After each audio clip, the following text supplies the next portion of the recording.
আল্লাহ তাআলা বলে কিয়ামতের দিন যখন ইসরাফিল ফু দিবে, হাসরের ময়দান দাঁড়াবে, তো কেউ কাউকে কিছুই রক্ত বংশের আত্মীয়তার পরিচয় দিবে না, কেউ কাউকে কিছু জিজ্ঞেসও করবে না। আমি মনে করাই দেই, আমরা প্রত্যাখ্যান করলে সমস্যা নাই। তুমি যদি বলো যে আগের মতোই, আমি কোনো অসুবিধা নেই।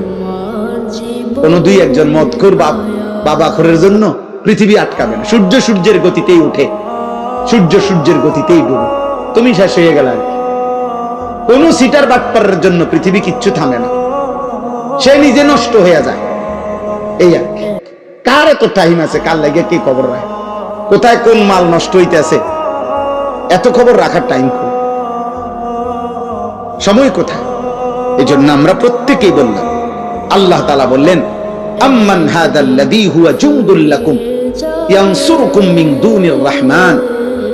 আল্লাহ তাআলা বলেন, বান্দা ভাবো তো, আমি তোমাকে জানতে চাই, হে নাফরমান বান্দা, পাপী বান্দা, আমি আল্লাহর বিপরীতে, আমি আল্লাহকে বাদ দিয়ে তোমার এমন কোন বাহিনী আছে তোমার কাছে, যেই বাহিনী আমি আল্লাহর বিপরীতে তোমাকে সাহায্য করবে?